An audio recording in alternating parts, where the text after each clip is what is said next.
Daily Bible reading, 2 Samuel chapter 2. Some time afterward, David inquired of the Lord, "Shall I go up to one of the towns of Judah?" The Lord answered, "Yes." David further asked, "Which one shall I go up to?" And the Lord replied, "To Hebron." So David went up there, along with his 2 wives, Ahinoam of Jezreel and Abigail, wife of Nabal the Carmelite. David also took the men who were with him, each with his family, and they settled in the towns of Hebron. The men of Judah came, and there they anointed David king over the house of Judah. David was told about the men of Jabesh Gilead who buried Saul. So David sent messengers to the men of Jabesh Gilead and said to them, "May you be blessed of the Lord, because you performed this act of faithfulness to your lord Saul and buried him. May the Lord in turn show you true faithfulness, and I too will reward you generously, because you performed this act. Now take courage and be brave men, for your lord Saul is dead, and the house of Judah have already anointed me king over them." But Abner, son of Ner, Saul's army commander, had taken Ishbosheth, son of Saul, and brought him across to Mahanaim, and made him king over Gilead, the Asherites, Jezreel, Ephraim, and Benjamin, over all Israel. Ishbosheth, son of Saul, was 40 years old when he became king of Israel, and he reigned 2 years. But the house of Judah supported David. The length of time that David reigned in Hebron over the house of Judah was 7 years and 6 months. Once Abner, son of Ner, and the soldiers of Ishbosheth, son of Saul, marched out from Mahanaim to Gibeon. And Joab, son of Zeri, and the soldiers of David also came out. They confronted one another at the pool of Gibeon. One group sat on one side of the pool, and the other group on the other side of the pool.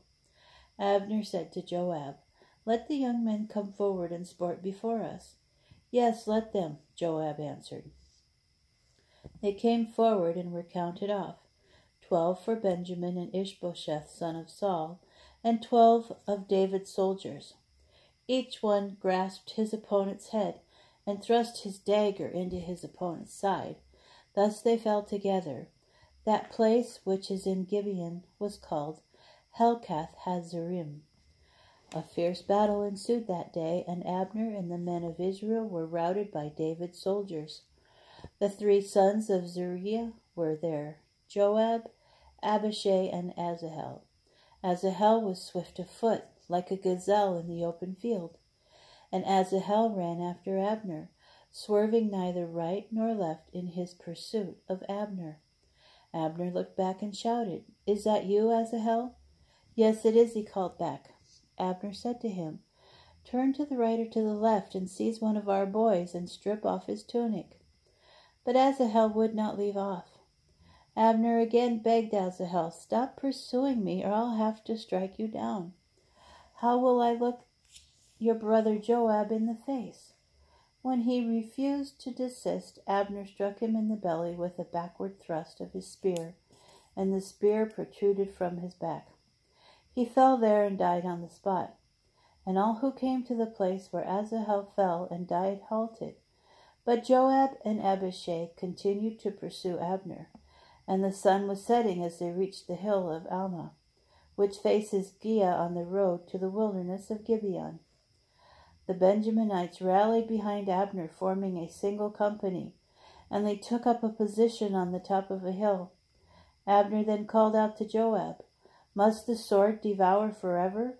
You know how bitterly it's going to end. How long will you delay ordering your troops to stop the pursuit of their kinsmen?" And Joab replied, "As God lives, if you hadn't spoken up, the troops would have given up the pursuit of their kinsmen only the next morning." Joab then sounded the horn, and all the troops halted. They ceased their pursuit of Israel and stopped the fighting. Abner and his men marched through the Arabah all that night, and, after crossing the Jordan, they marched through all of Bithron until they came to Mahanaim.